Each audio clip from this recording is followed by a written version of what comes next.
Well, welcome everyone to episode 35 of I Was a Teenage Fundamentalist. We're kicking along. We're almost at the end of season 2, T.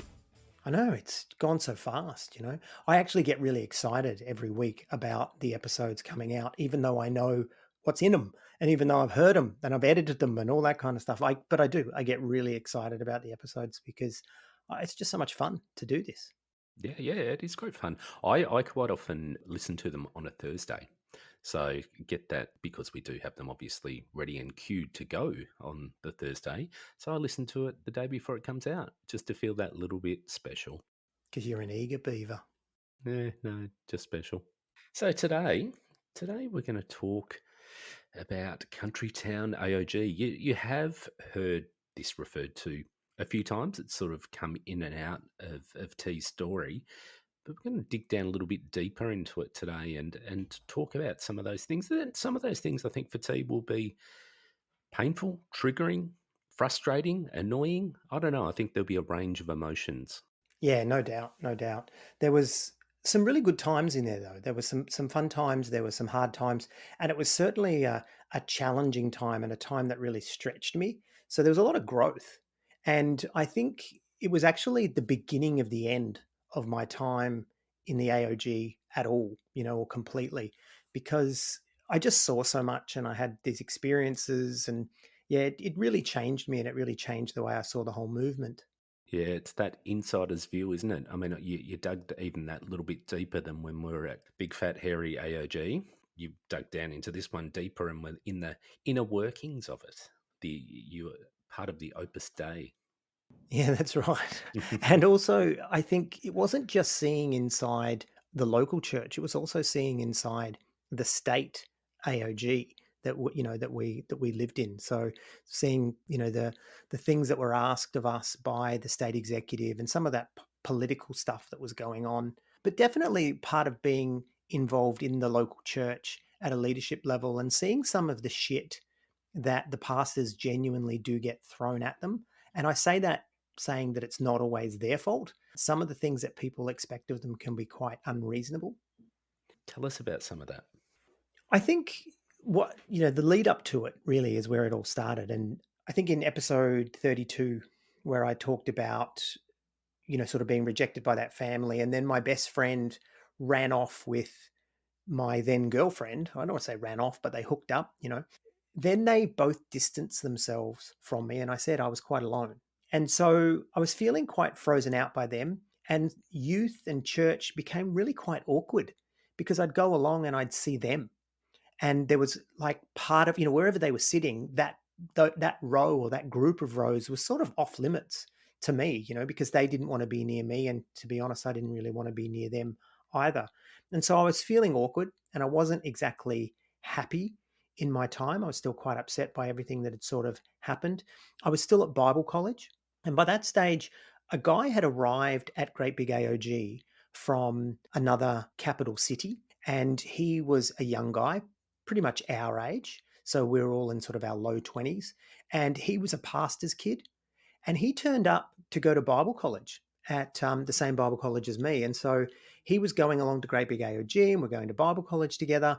And we connected, and we got along quite well. And it was kind of cool. But then he started falling in with some other people who wouldn't necessarily be friends of mine or people that I'd want to hang around. And he started to get quite cold towards me at Bible college and also at youth. I think for me, there was a couple of things going on, like it was like there was this one group that I wasn't connecting with, and he started to sort of rise up even though he'd just come in, he sort of started to rise up in the youth group and started to take on leadership positions, and he and I weren't getting along. And then there was that whole, issue with my friend and my ex-girlfriend and stuff. And I even felt there was a couple of times where this guy from this other state, I'll call him A, he was even kind of bullying me at Bible college. There was a couple of times where he'd sort of say nasty things, and it was just kind of like not fun. And I really wasn't enjoying myself. And so at the same time, I kind of felt that the leadership doors at Great Big AOG, they just weren't going to open. It was pretty clear to me that I wasn't in line for the next gig. I think A was pretty much, being groomed by that stage to get the leadership roles. And yeah, it was pretty clear that it wasn't going to happen for me. So I think I was quite ready to to look for something else, right? Because I just wasn't really cutting it or fitting in at Great Big AOG. So what happened was one of the youth pastors, it was announced in a Sunday service, and it was completely surprising to all of us, I think. It was announced in a Sunday service that he had taken the position of senior pastor at Country Town AOG. Mm, And, we're all, wow, wow, really? Oh, and there he was up the front, and, they were announcing it. And I don't know if they quite laid hands on him and sent him out at that point, but it was certainly this big announcement. And remember that he was also running the youth or the younger youth. And he was also involved in that Street Kids program that you and I were involved in. of course. So after that announcement, he said to me, "Hey, let me give you a ride home. Let me drive you home." And I was like, "Yeah, okay." So his wife was in the car as well, and he's driving along. And he says to me, "Look, the reason why I wanted you in the car is because, as you know, I'm going to Country Town AOG. I'd really like you to come as my youth pastor slash assistant pastor." That must have stroked your ego a bit, surely. Well, B, that's a big deal. Absolutely. To be asked to be a pastor, or even a youth pastor. And this was one of the high flying people from Great Big AOG going to take this. And so it felt like it was kind of like a satellite Great Big AOG kind of thing. And yeah, I was stoked. And it wasn't just stoking my ego, it was also, I felt like I could sink my teeth into something, and also I could get the hell out of what was not fun at that stage. Yeah, it sounds like a perfect opportunity. Was it something you had to think about, or were you just like, right, this is God's timing? I didn't think about it. No, I think if I'd thought about it, I wouldn't have gone, but it was like, okay, God's opening the door. This is it. I'm having it offered to me by, this pastor. And yeah, man, I don't think I thought about it for very long at all, if at all. It was just like, this is it. This is what I've wanted. My, whole church life was to be in ministry and to be a pastor, and this was it. And this was for me, even if I wasn't going to stay there super long, it was certainly a stepping stone into, ministry, and even paid ministry, I thought. Yeah, well, we've spoken about this before, haven't we? That youth pastor is quite often that stepping stone, and it's interesting. It's seen as less important than the others, but the reality is, you're charged with these young people that are developing, these people that you can be incredibly influential in their life. Yet it's seen as doing your apprenticeship as a youth pastor, but incredibly important. And what did you have to do as the youth pastor, though? Did you have to build it from nothing, or was this something that you would go in and there was here's one they prepared earlier for you? It the church had a really rocky time. It was a very small church. It was, I mean, it just felt very, very country. You wouldn't have seen it coming, So I was in for a lot of culture shock when I got there, because I was a suburban boy, two-car family, swimming pool, private school, the whole kind of thing. And all of a sudden to be thrown into this sort of country town environment, where there was a lot of unemployment, a lot of sort of blue collar work. It really challenged me. The youth group hadn't been doing very well. In fact, I don't know that they really had much of a youth group. There was another denomination in that town that had quite a big church. A lot of the kids that would have traditionally been in another AOG in that city were really over in this other denomination, right? So it was like they had a great big country town, but it wasn't an AOG, right? So great big country church, and then ours was this sort of little struggling one. But we were the heroes, we were the stars coming in from great big AOG, and we were going to turn it around, and we kind of did. But I didn't go right away. So the announcement happened, but I had to drop out of Bible college, right? So there was some sort of tying off of loose ends in that, and finishing off I don't know if it was the term or the period or whatever was the way that they broke that down. The other thing at the time, that there was a state-based Youth Alive camp, and I went along to that. And so we still hadn't gone to Country Town AOG yet. And we went along to this youth camp, and the youth pastor from great big AOG who's going to become the senior pastor. Let's call him Pastor, I don't know, Pastor L. All right. So Pastor L grabs me from the crowd and gives me the microphone and says, "Here, lead choruses." Mhm. At a Youth Alive camp. It was like, what? So all of a sudden here I am leading the choruses at the and it was like totally sprung on me. There was no preparation, nothing. It was just, here you go. And I think he sort of gave up his own, because all of a sudden now I was his protege and my success was going to be his success, I guess. And so there I was, and I can remember it was that I had to, during the praise, the worship time, the slow time, I was singing that fire, Holy Ghost fire. Remember that one? Yeah, oh, And yeah. just singing that over and over again during the prayer lines. And it was just, yeah, it was full on. So I got to lead choruses. I also got the most nasty fucking case of food poisoning from a hamburger up the shop on that camp. I was leading the choruses and I farted, right?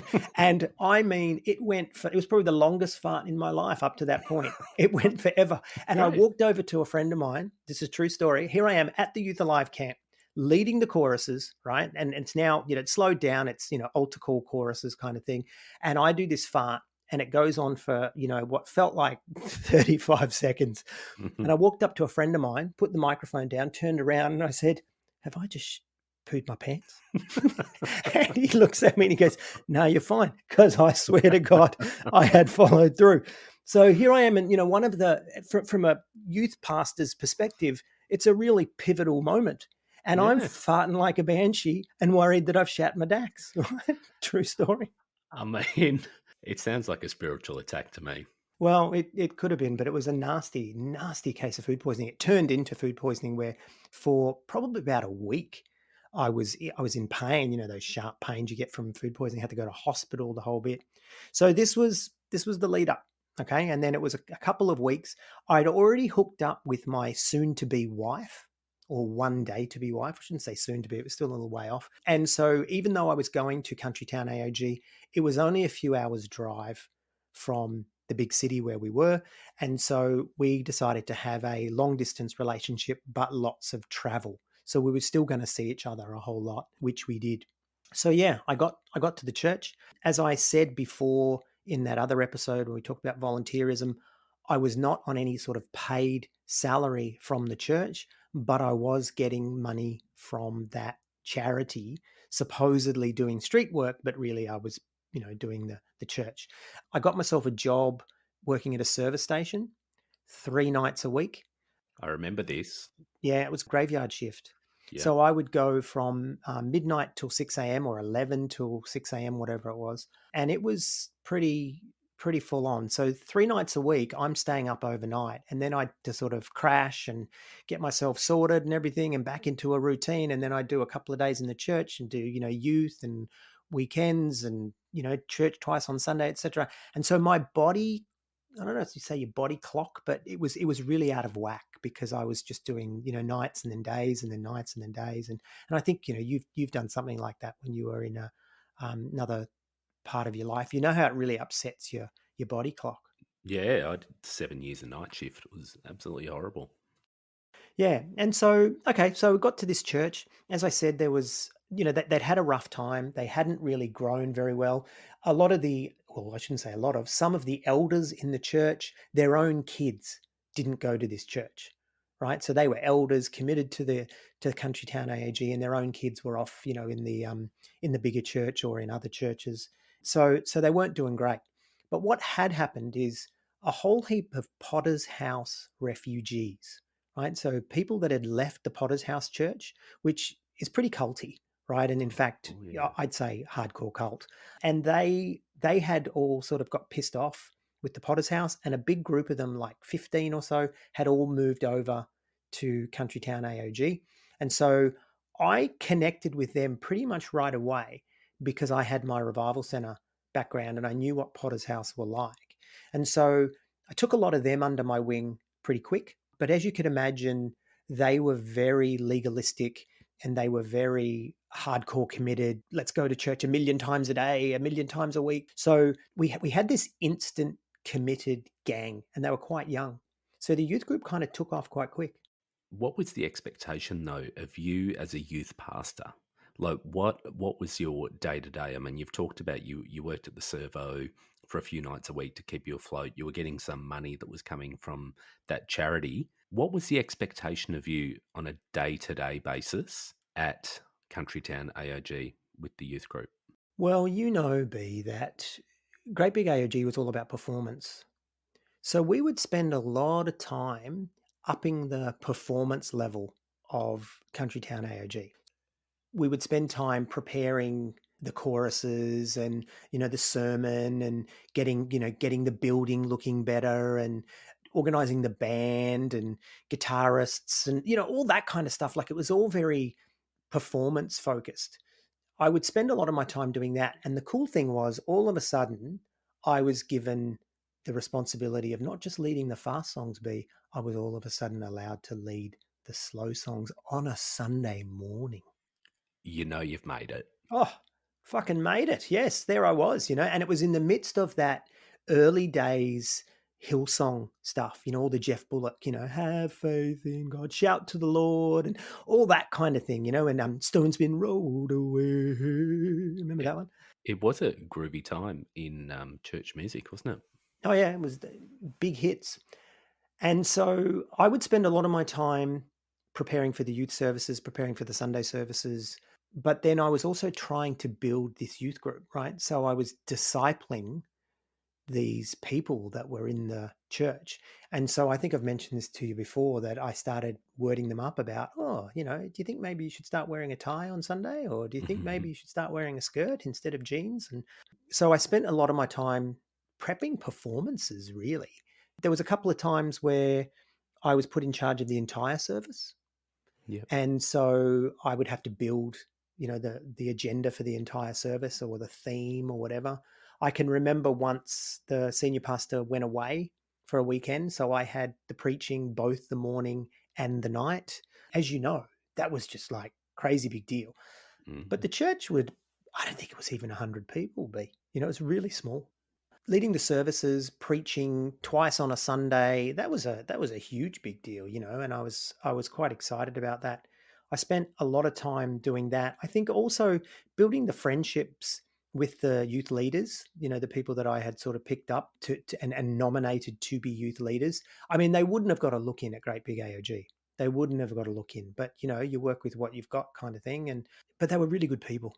I can tell you now, they were really, really good people, and especially some of the ones that had come out of the Potter's house, they had a kind of, that sort of spiritual abuse vibe, that they were a bit cynical and they were a bit sort of one-eyed looking at, what's going on here, which was good. And I vibed with that as well. So I actually made friends with some of those people that continued long after I left church.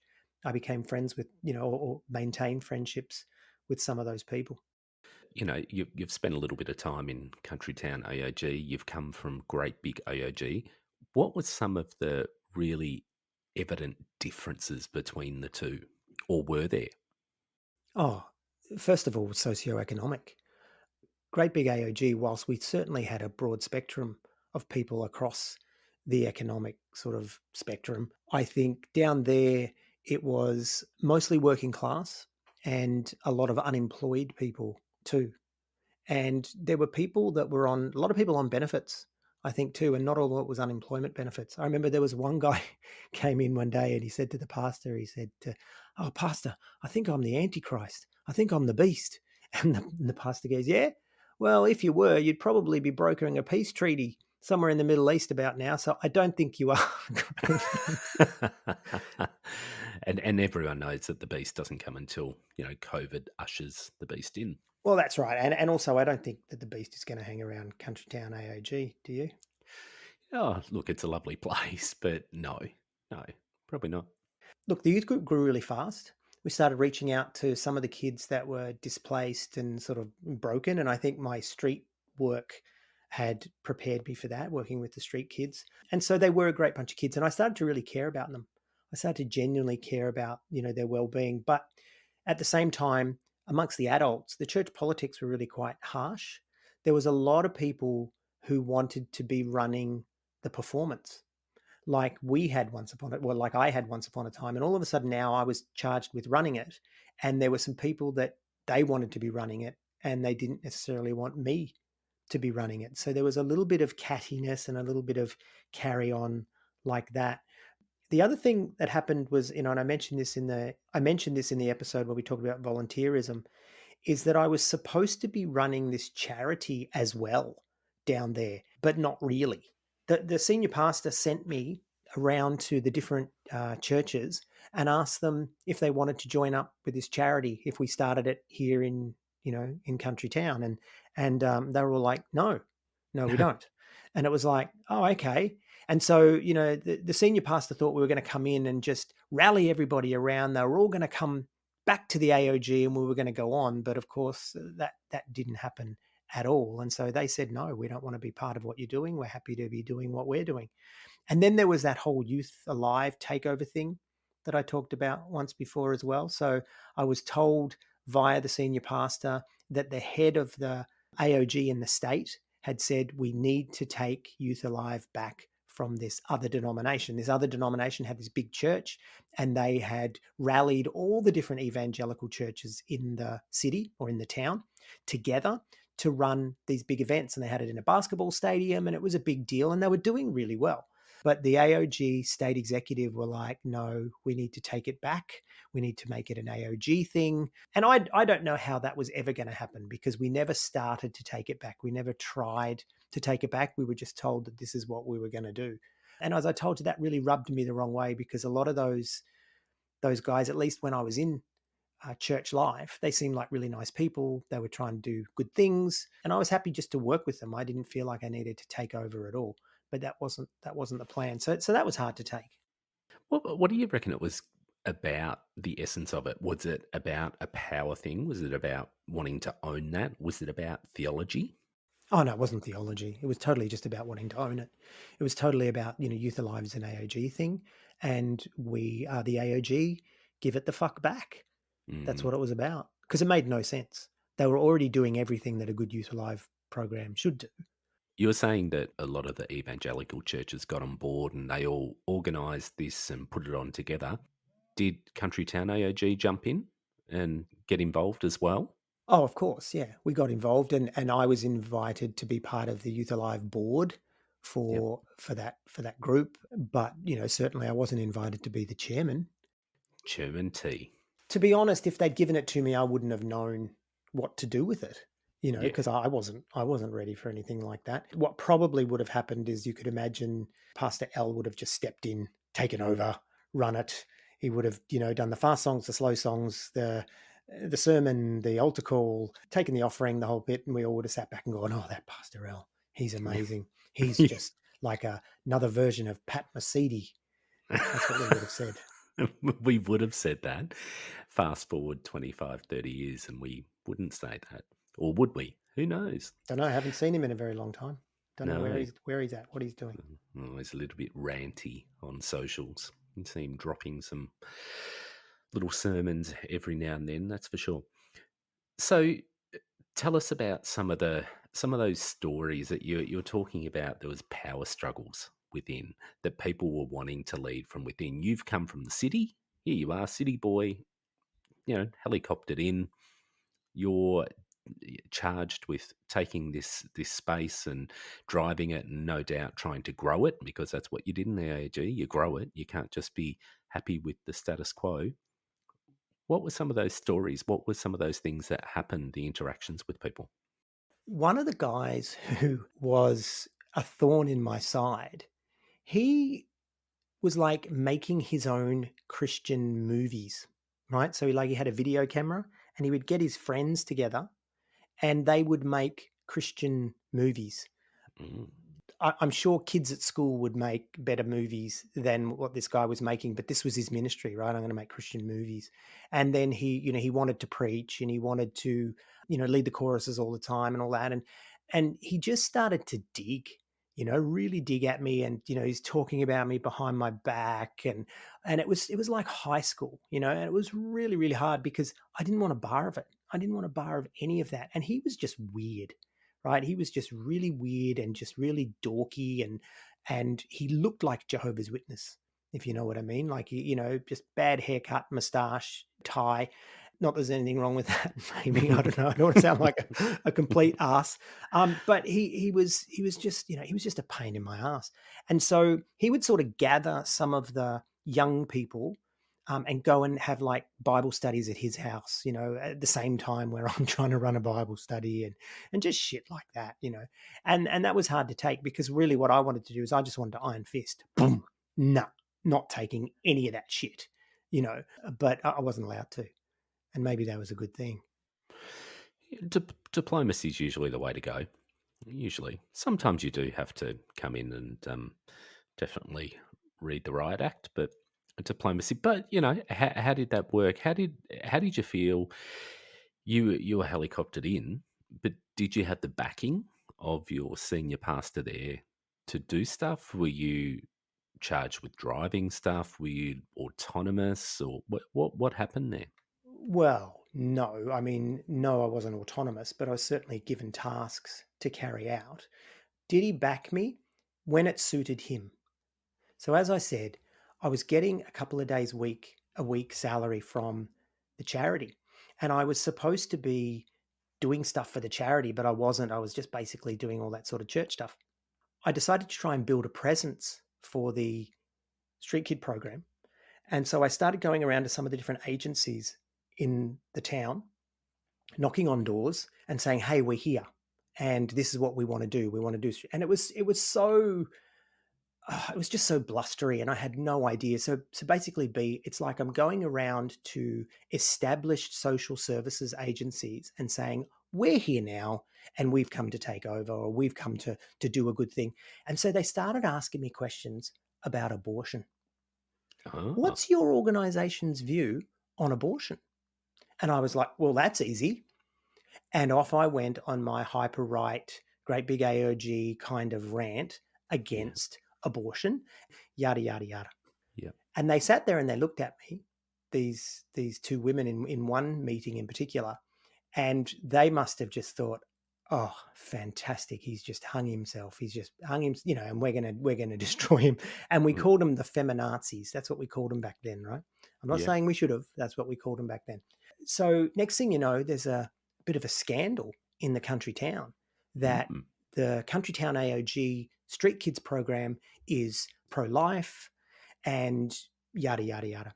So the community radio asks us to come in for an interview because they thought we've got a story here, and they were aligned with a lot of the sort of more leftist leaning social programs. yeah, And so we went in for the interview, and the guy throws the question out. So, what's your view on abortion? And I was expecting the pastor to come in and go, well, and just give the typical evangelical position, right, on abortion.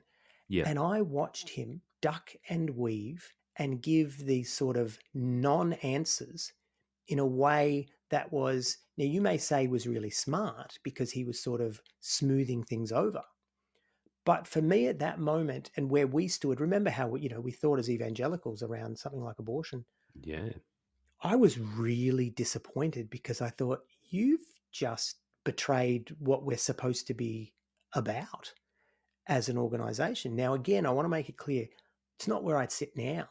But back then, I was like, aren't we supposed to be straight up? I mean, this is what we believe. And I knew what he believed, but he went on the radio and basically gave these sort of non answers and didn't sort of nail his colors to the mast. Now, kudos to him that he smoothed over that whole drama. But at the same time, I looked at him and thought, what's going on here? yeah. Well, he was certainly a good politician by the sounds of it.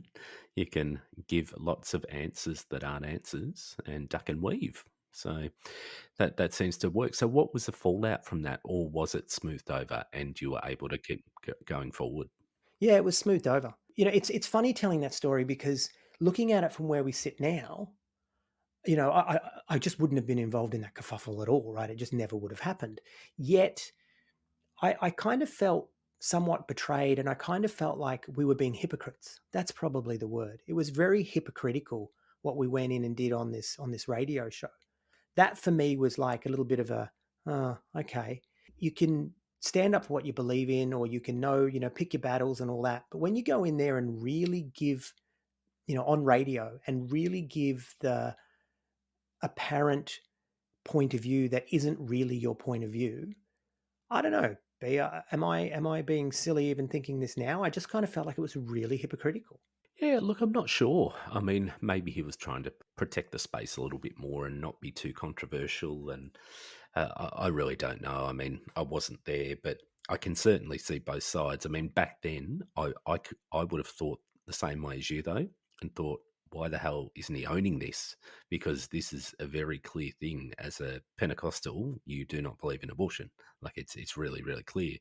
When I look at it, obviously, from the lens I have now, I can see exactly what they did and why they did it.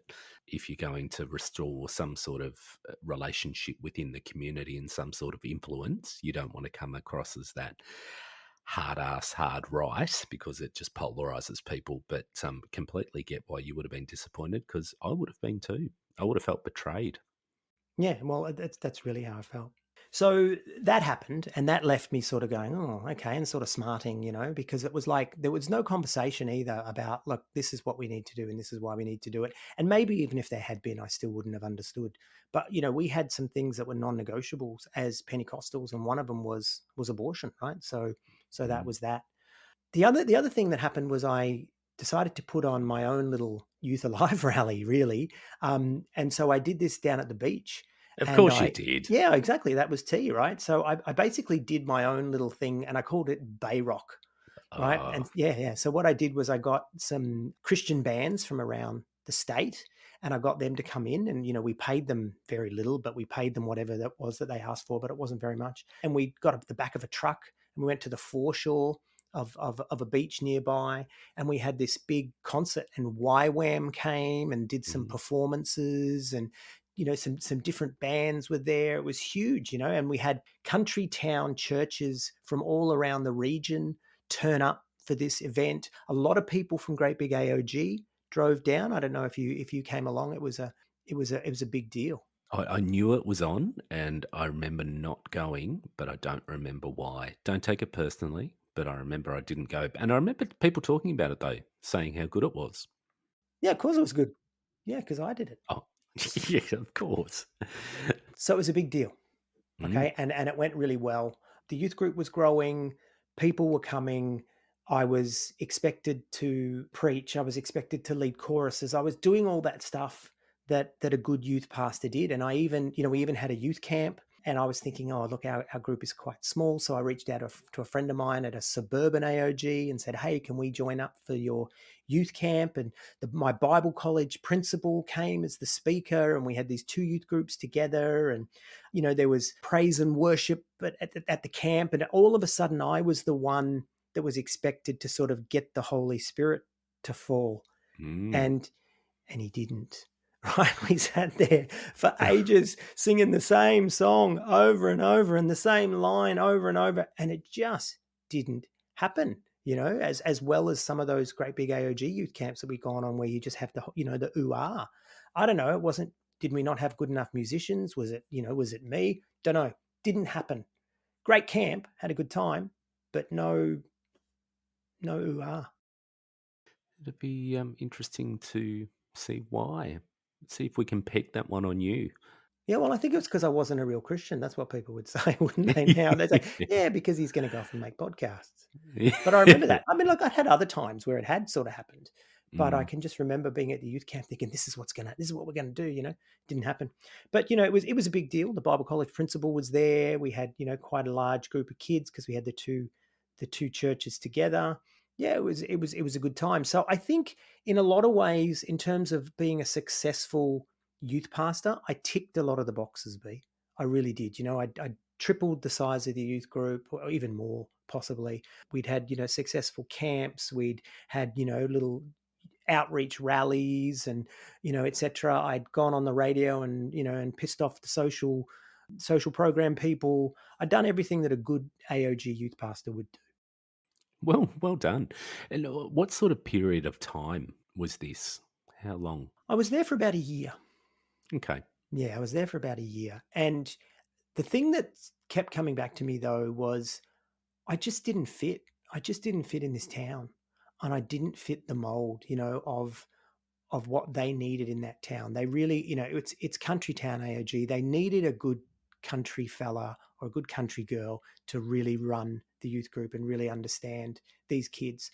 I mean, like I said, I was from a, middle class private school, swimming pool, the whole, I just was not made for this. Even though I could run a good production, even though I could run a good performance, I didn't really know what I was doing in terms of communicating and connecting to that community. And I can really see that now.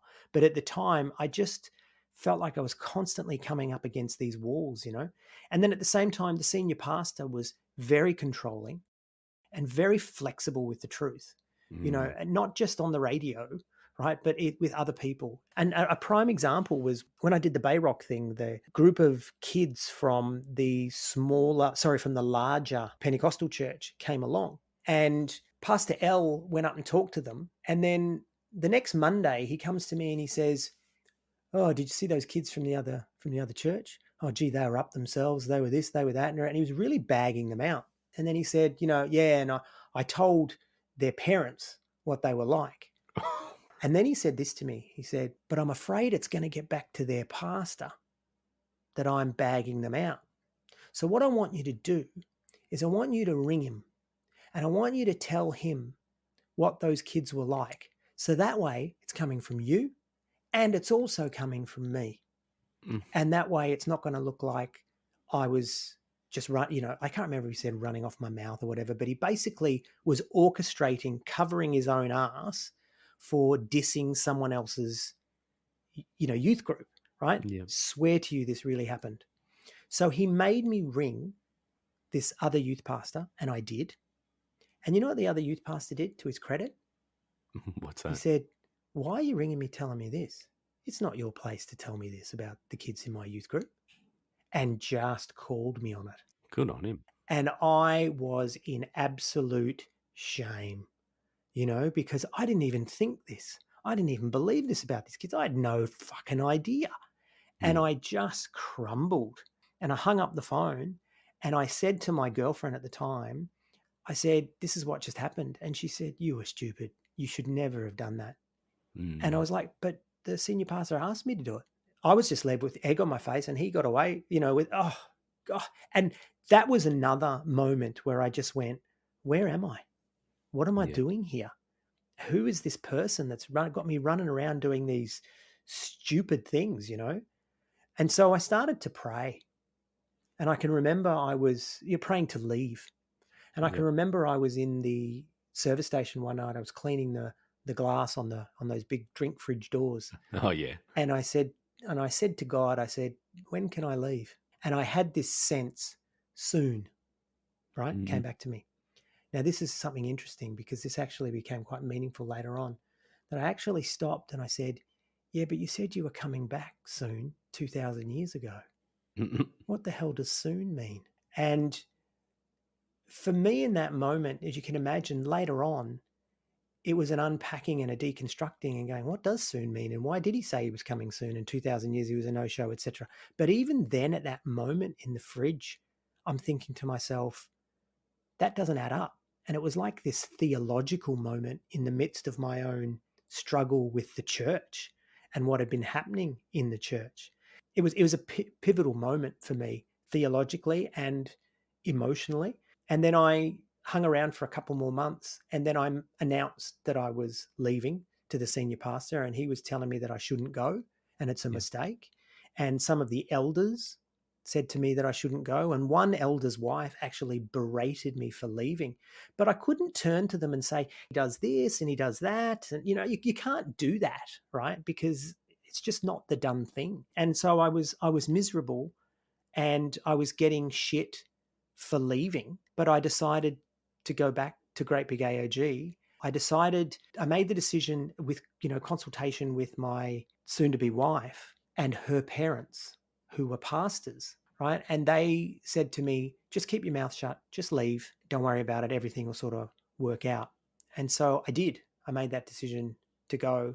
and left. And I lost the support of a lot of people that I had good relationships with, especially the elders. I never had a great relationship with the pastor. As I said, I just didn't trust him and there was all that stuff going on. But it was kind of hard and kind of sad to go after feeling that I was connected to these people and they were saying, no, you're making a mistake. And it all comes back to the fridge revelation. It all comes back to the fridge revelation. Exactly right. Now, what happened down the track, though, was I get back to Great Big AOG, and the other youth pastor, who's like an assistant pastor slash youth pastor, he says to me, "Okay, you're back. Fine. Just sit in the audience for a while. Don't be involved in any sort of ministry. Just sit. Just give it some time." And my girlfriend's friend, who actually worked in the state AOG office, she said to my girlfriend, "Tell T to keep his mouth shut and his head down and just get out of there." I thought it was just general advice, but it actually became clear to me later that she knew something Yeah. and she knew that stuff was going on. So I had put in my credential for an Assemblies of God ministry, to become a pastor. That was all, in play. But I think what had happened was I think that Pastor L, I think he was worried about what I knew and what I'd seen. And I Yeah. think he knew deep down why I was leaving, even though I never said it to him, right? And I think he was afraid that I was going to go back and tell everybody what I saw. Yeah. And I'll make it clear, I never saw anything illegal. I never saw any, mismanaging of finances or anything like that. I'm not making any sort of those charges. It was just shitty, and it just wasn't good. And it's not the kind of things, that you would do with people and the way you treat people. And I think what happened was he went back, and I think he went back to everybody at Great Big AOG that sort of mattered, and he told them his version of events. Mm. So while I was told to keep my mouth shut and not defend myself in any way, at the same time, he went around and just started running me down to everyone. And I know that for a fact because later on, a friend of mine came to me and said, "Did you know that Pastor L actually tried to get you kicked out of Bible college when you went back?" Because I went back to Great Big AOG, I started Bible college again. And so God. someone in the know had come to me and said that your senior pastor from Country Town AOG went to the principal, said all kinds of things, and tried to get you kicked out of Bible college. Now, here's the thing. Why? Mm. Like I'd gone back. I was keeping my head down. I wasn't telling anyone anything. I guess he didn't know that. Yeah. But at the same time, he actually tried. So he was not just trying to destroy me in Great Big AOG. He was trying to destroy me in the AOG movement as a whole. I don't know what he thought I'd seen or what Yeah. he thought I was going to say, but 100% that's what he did.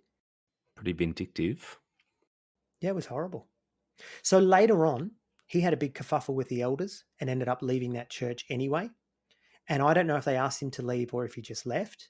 But after that happened, some of the elders of Country Town AOG reached out to me and said, "We're sorry. Mm. We're sorry for what we did to you when you left. We're sorry that we didn't, support you." And that elder's wife that had berated me, she specifically came and put her arms around me and said, "We're really sorry." And so something happened, and I don't know what, but something happened between him and the elders, and it all exploded. I was long gone by then. I'd even left the AOG, but these people tracked me down and apologized, which was really kind of nice because Yeah. they didn't treat me so well when I left. Would have been easy to track you down given you had an ankle bracelet on from the AOG state executive as well. Yeah, well, that's right. And so I withdrew my ministry application, to be a minister in the AOG, and that's another story we can tell a little bit later on.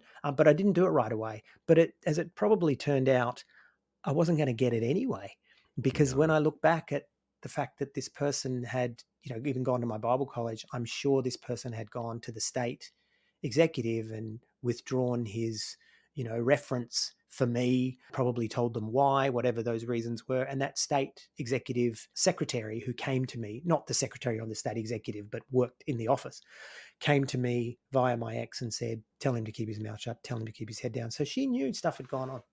She knew Mm. it.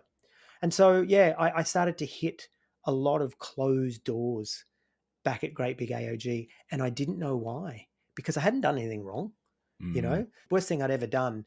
at Country Town AOG is making out with my girlfriend in the back shed of the house. That was it. That was as bad as it got.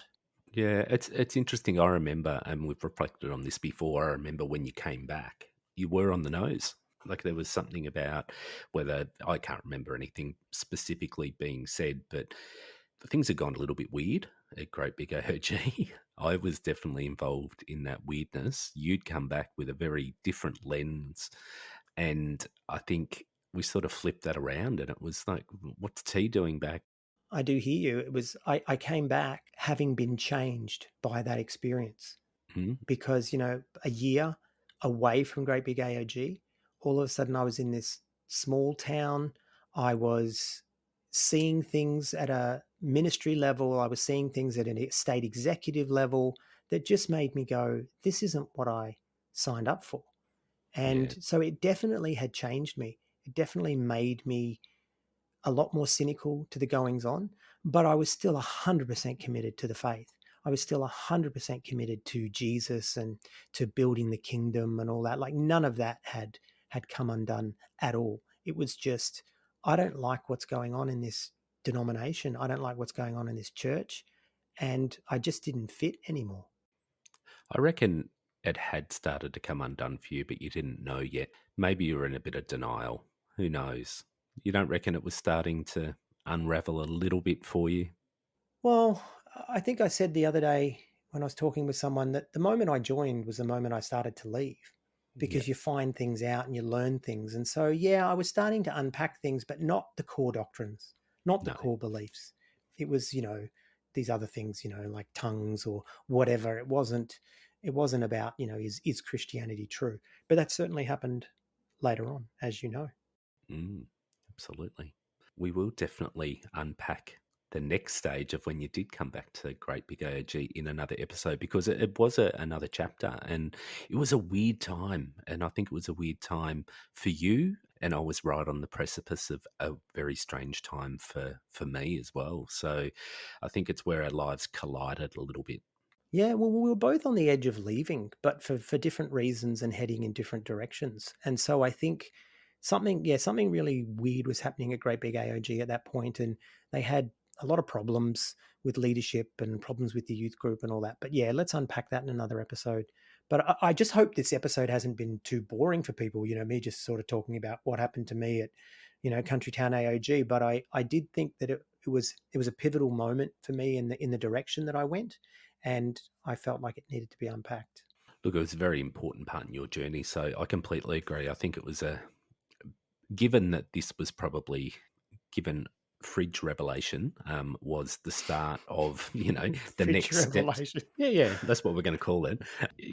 This definitely did. I mean, it led you on to the next stages of what really did become you unpacking a lot more and questioning a lot more eventually. And I think this was some of the early stages of it. Yeah, that's right. It was a beginning of a deconstruction. But thinking about that, yeah, soon. But you said you were coming soon 2,000 years ago. It was like I was questioning God, going, "What do you mean fucking soon? You don't mean what you mean when you say soon. What the hell does soon mean?" Well, soon has a different meaning when you've got eternal eyes, brother. I feel that you're questioning God's wisdom. Yeah, that's right. Day is 1,000 years. 1,000 years is a day. That's just the biggest fucking cop out ever. I mean, even that verse B was actually, there's a lot of people that would argue that that was written at a time when people were saying, "Where is he? Why is he not coming back? Oh, okay, quick, write this one in. Let's Yeah. make this one from the Apostle Paul or whatever." But there was a bit of fun bouncing that around. I hope it hasn't been too traumatic for you. I hope it's been something that you are able to deal with as the shit comes up. And I know that this is one that needed to be told next week, though. Next week, we've got C. C's telling her story about how she was involved in ministry in Christian city churches, CCC, or what is now C3 or Stairway or whatever it's become. I'm not quite sure. It's had that many name changes, but it's really interesting to see from another church, another great big mega church, really, about someone's experience from within and someone who was on staff. Yeah, she was on staff. She was on paid ministry for quite a long time. And so she's got some real stories to tell about the inner workings and what she experienced inside CCC or C3. I always want to say C3PO whenever I say C3, but she's got a lot to say, and her story is actually quite sad and quite tragic in how she felt she was treated at the end of her time there. So it'll be interesting. So it's not great big AOG, it's great big C3. Yeah, and it's definitely a really interesting one. It's some good conversation there. So looking forward to sharing that with everyone. Very good. I'm going to cue the music, B. Kick it. So there it goes. Thanks for paying attention and asking me the questions. You didn't ask me, how did that make you feel? I purposely didn't ask you that. I am keeping that one for next week, maybe, or the week after. Yes. Fuck you. Yeah, thank you very much. I'll see you next week, Pete.